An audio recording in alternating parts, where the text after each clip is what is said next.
महाआदिशक्ति वेद माता और परम पूज्य गुरुदेव के श्री चरणों में दंडवत प्रणाम करते हुए आइए प्रिय सज्जनों, विजय का महापर्व आज के प्रसंग को आत्मसात करते हैं। आप सभी अखंड ज्योति पत्रिका का ऑडियो पॉडकास्ट परम पूज्य गुरुदेव की कृपा से अखंड ज्योति यूट्यूब चैनल पर सुन रहे हैं। आप सभी श्रोताओं से विनम्र निवेदन है कि आप ध्यानपूर्वक पूरे ऑडियो पॉडकास्ट को सुने और अपने जीवन में आत्मसात करें। विजय पथ केवल धर्मपरायण साहसी ही नहीं, जो साहसी है वही वहां पर पांव रखते हैं, जिनमें जिंदगी की चुनौतियों का सामना करने की हिम्मत है, वही लोग तो इस राह पर चल पाते हैं। अनीति, अनाचार, अत्याचार और आतंक से लोहा ऐसे लोह पुरुष ही लेते हैं। विजयादशमी के रहस्य इन्हीं की अंतर चेतना में उजागर होते हैं। विजय का महापर्व इनके ही अस्तित्व को आनंदातिरेक से बढ़ता है।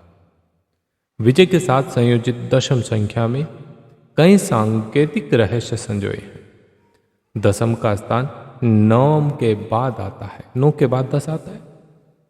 जिसने नवरात्र में भगवती आदि शक्ति की उपासना की है, वही दशम की पूर्णता का अधिकारी होता है। वही अपने आत्मशक्ति के प्रभाव से 10 इंद्रियों का नियंत्रण करने में समर्थ होता है। धृति, क्षमा, दम, अस्तेय, सोच, इंद्रिय निग्रह, बुद्धि, विद्या, सत्य और अक्रोध के रूप में धर्म के 10 लक्षण उसकी आत्मचेतना में प्रकाशित होते हैं। प्रभु श्री राम के जीवन में शक्ति आराधना और धर्म की यही पूर्णता विकसित हुई थी। तभी वह आतंक एवं अत्याचार के स्रोत दशकंठ रावण को मृत्युदंड देने में समर्थ है। मर्यादा पुरुषोत्तम की जीवन चेतना में अहिंसा, क्षमा, सत्य, नम्रता, श्रद्धा, इंद्रिय संयम, दान, यज्ञ, तप, ध्यान, इन 10 धर्म साधनों की पूर्ण प्रभाव प्रकीर्ण हुई थी।